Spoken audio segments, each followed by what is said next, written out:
Olá, alunos de Biologia 3 dos cursos técnicos integrados. Estamos agora na última, ou melhor, nas duas últimas videoaulas curtas, referentes à última postagem de conteúdos de genética, para que a gente consiga fazer a prova 2, a segunda prova do terceiro trimestre.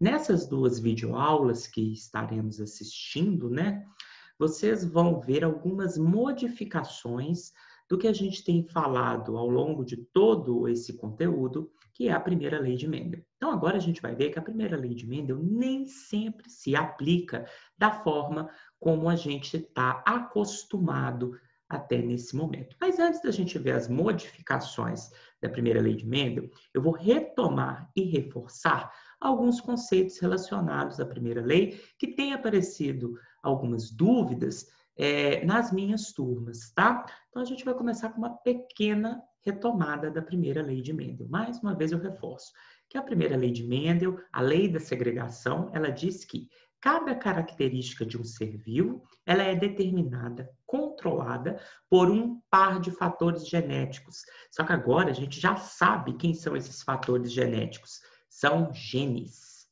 ou seja, por um par de genes. Nós também já sabemos que os genes apresentam versões diferentes entre os indivíduos da população. E essas versões recebem o nome de alelos. Então, hoje a gente também pode falar que cada característica é determinada por um par de alelos. Estes alelos se separam na formação dos gametas. Nós também sabemos por quê. Devido à separação dos cromossomos homólogos que ocorre na meiose, Quando esses alelos se separam na meiose para formar gametas, cada um desses alelos vai para um gameta. Portanto, o gameta só tem um alelo de cada gene que controla uma característica. E por isso Mendel considerava que os gametas eram puros, porque eles só tinham um alelo, tá? E então, pessoal, o que é quando a gente fala que uma característica segue a primeira lei de Mendel ou que a gente está falando de uma característica mendeliana? Ao falar característica mendeliana, a gente está falando que ela segue a primeira lei de Mendel. Quando a gente tem uma característica mendeliana,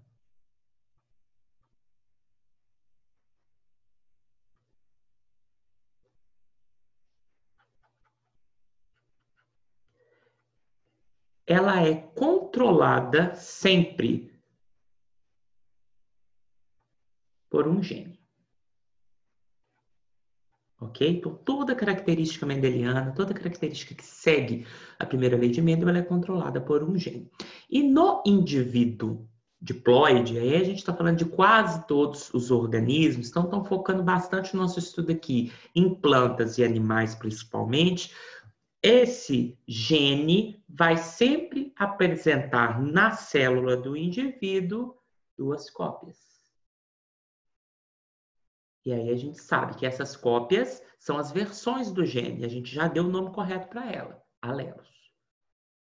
Então, todo o indivíduo diploide, toda planta, todo animal, nas suas células, vai ter dois alelos para aquele gene que controla uma característica mendeliana, O conjunto de alelos que o indivíduo tem, vocês já sabem, é o genótipo.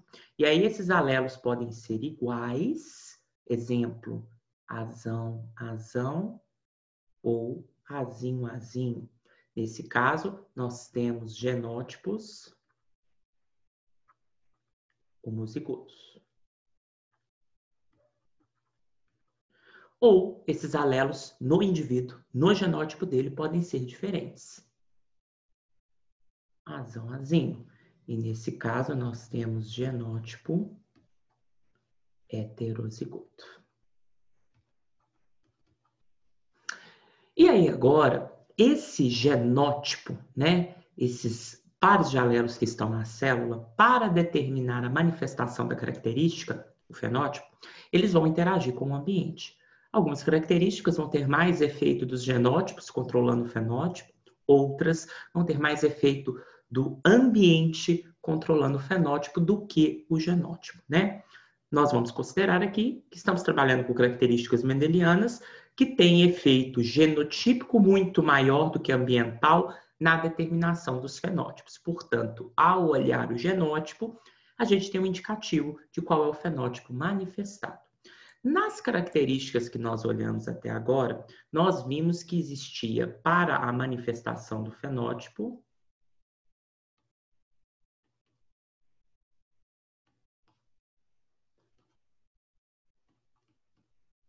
dois tipos de fenótipo. O fenótipo que a gente chamava de dominante e o fenótipo que a gente chamava de recessivo. Bom, e o que determinava se o indivíduo manifestava no seu organismo o fenótipo dominante ou o fenótipo recessivo? O que determinava essa manifestação eram os genótipos, porque a relação entre os alelos é que determinava se o indivíduo ia manifestar na característica o fenótipo dominante ou recessivo, porque nas características mendelianas o fenótipo é praticamente determinado pelo genótipo. Aqui o efeito ambiental é muito pequeno. Portanto, os indivíduos que manifestavam o fenótipo dominante, eles tinham um alelo dominante, um ou dois. Então, eles poderiam ser homozigotos dominantes ou heterozigotos. E os indivíduos que manifestavam o fenótipo recessivo, eles obrigatoriamente, eles tinham que ter o genótipo homozigoto recessivo. Vejam, então, que nesse tipo de característica que a gente estudou até agora, o alelo azão domina completamente o azinho. E aí, nessas características que a gente estudou até agora, a gente estava sempre trabalhando com o que a gente chama de dominância completa.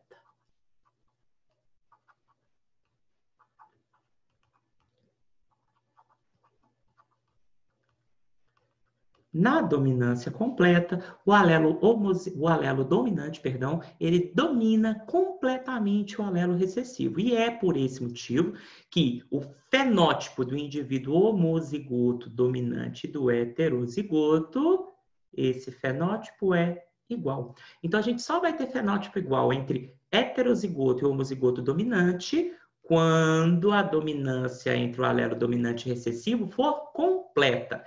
Até agora era sempre assim, mas claro, a vida biológica, óbvio, não é desta forma. Então, a partir de hoje, nós vamos complicar um pouco essas regrinhas. Tranquilo?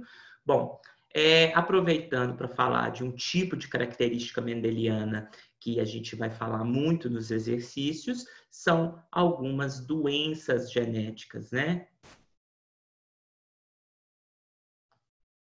Que a gente estudou nas últimas aulas. Essas doenças genéticas são determinadas por genes. Nós estamos trabalhando com doenças genéticas mendelianas, isso quer dizer controladas por um gene com dois alelos, né? Neste momento, nós estamos trabalhando apenas com doenças genéticas autossômicas.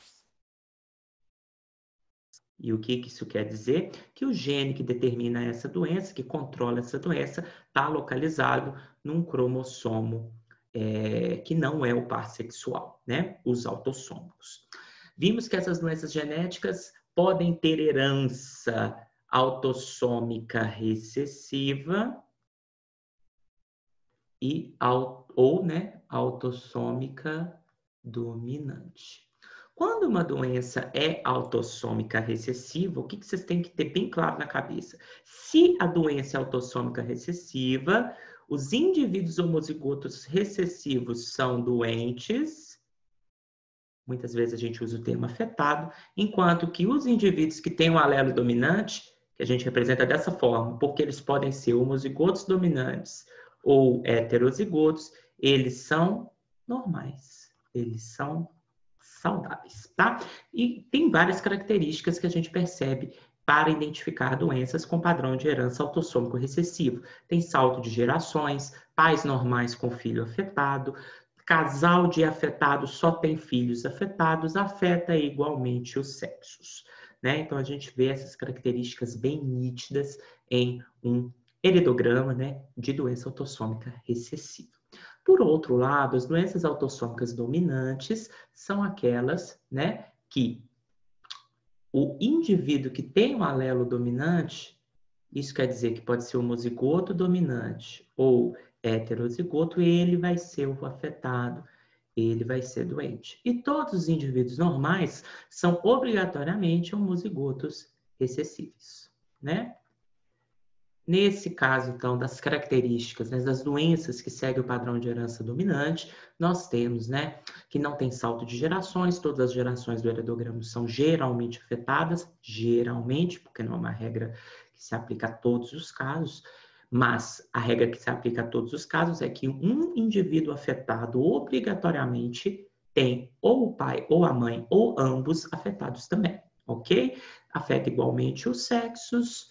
Ok? Então, essas são as características mais importantes de doenças genéticas autossômicas dominante e recessiva. As ligadas ao sexo a gente vai ver para a prova 3, né, já no segundo trimestre. Ok, pessoal? Então, só para reforçar esses conceitos mais uma vez, a gente tem o nosso famoso experimento de Mendel, geração P, onde a gente cruzou linhagens que eram homozigotas para os fenótipos disponíveis, obtendo uma geração F1.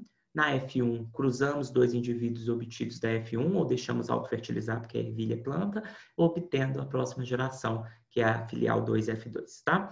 Considerando que aqui a gente está falando de cor de semente de ervilha, né? A gente está trabalhando com o fenótipo recessivo, cor da semente verde, e fenótipo dominante, cor da semente amarela, eu vou usar aqui o azão-azinho de sempre, tá? Então, as ervilhas amarelas são na geração parental homozigotas dominantes e as ervilhas verdes são na geração parental homozigotas recessivas, né? Aqui só produz gameta azinho, aqui só produz gameta azão.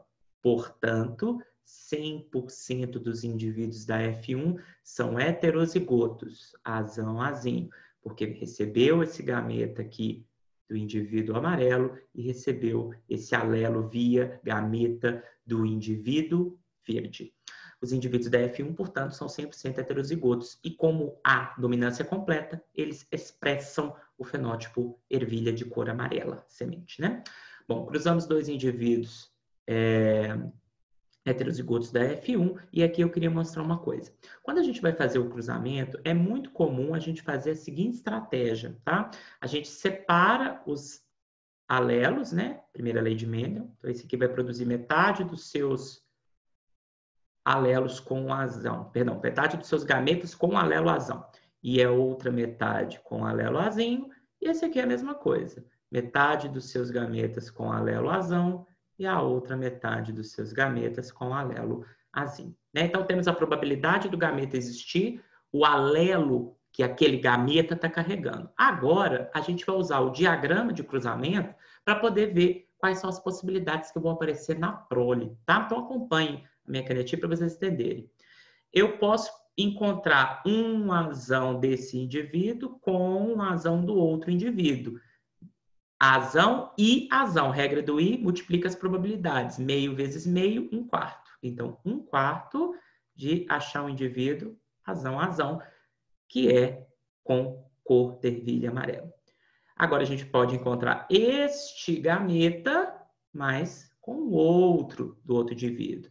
Azão e azinho. Então, esse indivíduo aqui é azão-azinho, 1/4. Meio vezes meio, regra do I.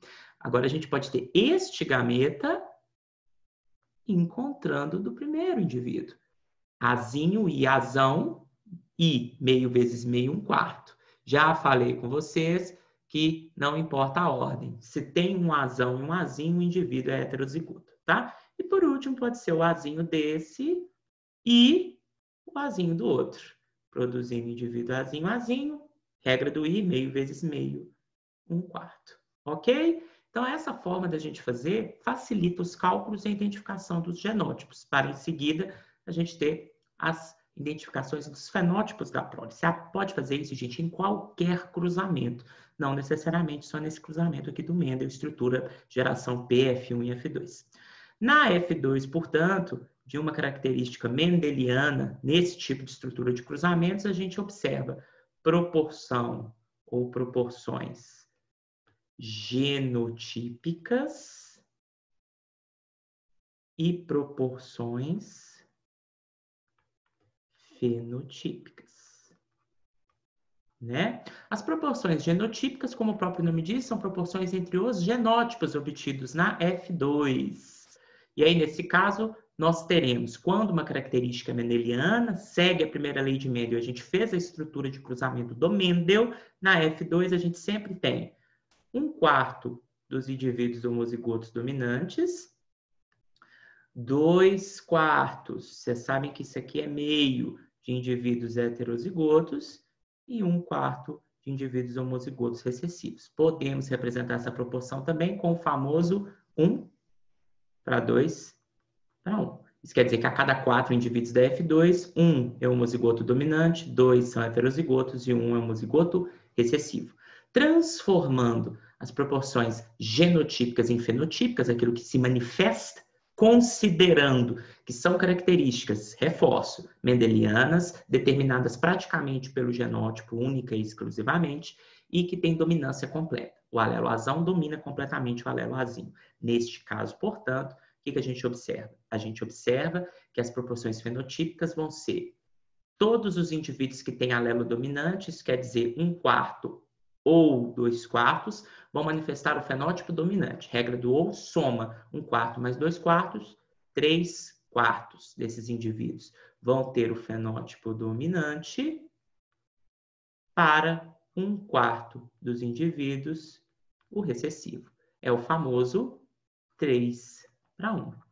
Ok? 3 a cada 4 indivíduos da F2, 3 tem fenótipo dominante e 1 recessivo. Tá? Fiz essa retomada porque apareceram algumas dúvidas nas minhas turmas e eu acho importante a gente fazer essa parada, retomar para dar continuidade ao nosso conteúdo. Agora, então, a gente vai falar das modificações nessas proporções que a gente acabou de ver em herança de uma característica, considerando alguns tipos de características que não seguem a dominância completa. Então, agora, um alelo não domina completamente o outro, e isso gera mudanças nas proporções, principalmente fenotípicas, que a gente vai começar a observar nos exercícios. A primeira delas, a primeira modificação que a gente vê, é uma que é conhecida como ausência de dominância, também dominância incompleta ou dominância intermediária, tá? E o que significa características que não seguem a dominância completa e tem dominância incompleta? Esse tipo de característica, um alelo, por exemplo, o alelo azão, ele não domina mais completamente o outro alelo do gene, aqui nesse exemplo, chamado de alelo Bzão. Nesse caso, os alelos vão se interagir no heterozigoto e produzem um fenótipo intermediário entre o fenótipo do homozigoto para um alelo e entre o fenótipo do homozigoto para outro alelo. Tá? Considerando, então, uma característica desse tipo, eu trouxe aqui para vocês a cor da flor maravilha. Tá? Essa cor dessa flor, né? Nós observamos na natureza 3 fenótipos para essa característica. Tem plantas com cor vermelha, tem plantas com cor rosa e tem plantas com cor branca, tá? As plantas com cor vermelha, elas são homozigotas para o alelo A, portanto, elas são azão. As plantas com cor branca são homozigotas para um alelo do mesmo gene. Só que como não tem mais relação de dominância completa, não é comum que a gente use a letra minúscula. É comum a gente usar uma outra letra ou outros símbolos que vão aparecer nos exercícios, tá? Então aqui a gente vai, para seguir o livro que eu tirei a figura, a gente vai falar que a flor de cor branca, ela tem genótipo Bzão. Mas, reforço, azão e Bzão, nesse exemplo, são alelos de um mesmo gene. Ok? Bom, o indivíduo com cor rosa, como vocês podem ver, ele tem um fenótipo intermediário. É como se você pegasse a cor branca, diluísse a cor vermelha e obtivesse uma cor intermediária, uma cor rosa. Então, esses indivíduos, eles vão ser heterozigotos, apresentando um alelo que determina vermelho e um alelo que determina branco. Como esses alelos vão se misturar na determinação do fenótipo, o que a gente observa na cor da flor de maravilha heterozigota é uma cor rosa, um fenótipo intermediário. E aí, nesse caso, o que acaba acontecendo? Como nós temos um terceiro fenótipo, a gente já não fala mais em fenótipo dominante e recessivo. Aqui é muito usual a gente falar fenótipo mais intenso, fenótipo menos intenso e o fenótipo intermediário. Ok? Então, para separar das características com dominância completa, vamos retomar algumas coisas. Primeiro, aqui agora eu não vou usar mais letras maiúsculas e minúsculas, pois elas indicam, geralmente, que ocorre dominância completa entre os alelos. Não é o caso que a gente está estudando agora. Então, eu vou usar letras diferentes ou símbolos diferentes para determinar os alelos que estão envolvidos numa característica com dominância incompleta. Segunda coisa, não existem só dois fenótipos mais, fenótipo dominante e recessivo. Agora a gente fala de fenótipo mais intenso, fenótipo intermediário e fenótipo menos intenso. Os extremos dos fenótipos, o mais intenso e o menos intenso, são homozigotos para um e para outro alelo. E o indivíduo intermediário, ele vai usar, né, ele vai ser determinado por um genótipo heterozigoto. E aí agora a gente vai fazer o cruzamento do Mendel e vamos perceber que tem uma pequena modificação nas proporções fenotípicas, tá? Então, eu vou trocar uma das letras, tá? Eu vou estar usando aqui a letra V para determinar vermelho, para ficar um pouquinho mais fácil, e a letra B que determina o branco, tá? Então, uma flor vermelha, que a gente está usando na geração P porque ela é homozigota, ela tem genótipo Vzão, Vzão, para o gene que determina a cor da flor em maravilha. E a flor branca, a gente acabou de ver no slide anterior, ela tem genótipo Bzão, Bzão, ok? Geração P sempre usando linhagens homozigotas. Vocês já estão carecas de saber que essa planta Vzão, Vzão produz todos os gametas com o alelo Vzão e a planta Bzão, Bzão produz todos os gametas com alelo Bzão. 100% dos indivíduos da F1 são Vzão, Bzão. E, portanto, a gente sabe que quando o indivíduo é heterozigoto, ele produz o fenótipo intermediário. São todas com flor rosa. Vamos fazer o cruzamento de uma F1 com outra F1, portanto, estamos cruzando a planta rosa com outra rosa, também heterozigota, Vzão, Bzão. Aqui vocês também já sabem fazer. Essa planta produz dois tipos de gameta. Quais são? Metade com alelo Vzão, metade com alelo Bzão. E essa planta é a mesma coisa. Metade dos gametas com alelo Vzão, metade dos gametas com alelo Bzão. E aí a gente aplica nossa famosa regra de probabilidades para encontrar as proporções genotípicas da F2. Então pode ser um alelo Vzão desse com um alelo Vzão desse, 1/4 dos indivíduos Vzão, Vzão, fenótipo, cor da flor vermelha. Pode ser este alelo Vzão com o alelo Bzão desse, Vzão e Bzão, 1/4 dos indivíduos heterozigotos, agora manifestando a flor rosa, fenótipo intermediário. Podemos ter um encontro desse alelo Bzão com esse alelo Vzão, Vzão, Bzão, 1/4 dos indivíduos com o fenótipo intermediário, que é a cor rosa, e por último, Bzão e Bzão, 1/4 dos indivíduos, Bzão, Bzão, com o fenótipo branco, menos intenso. Então, se vocês observarem, aqui, quando a dominância é incompleta, observem, as proporções genotípicas, elas não se alteraram. Você tem 1/4 de homozigoto para o alelo V, 2/4 ou meio de heterozigotos, V, P, e 1/4 do homozigoto para o alelo B, BB. genotípicas não se alteraram, mas é a proporção fenotípica que se altera, porque tem um fenótipo intermediário, representando o genótipo heterozigoto. Então, a gente tem 1/4 com o fenótipo mais intenso em F2, metade dos indivíduos com fenótipo intermediário e 1/4 dos indivíduos com fenótipo menos intenso, que é o que a gente tem aqui. Então, a proporção dos genótipos continua sendo 1/2/1. Homozigoto dominante, antigamente, agora a gente fala homozigoto para um alelo, o heterozigoto e o homozigoto para o outro alelo, que era o nosso antigo homozigoto recessivo. Na hora de analisar genótipo e fenótipo, a coisa muda aqui. Na dominância incompleta reforço, teremos uma proporção fenotípica de 1/2/1. Um indivíduo com o fenótipo mais intenso, 2 indivíduos com fenótipo intermediário e 1 indivíduo com o fenótipo menos intenso. Tá? A cor da maravilha, da flor da maravilha, é uma característica que segue a dominância incompleta. Na próxima videoaula, a gente vai ver mais algumas características que são modificações do que a gente estava acostumado na primeira lei de Mendel.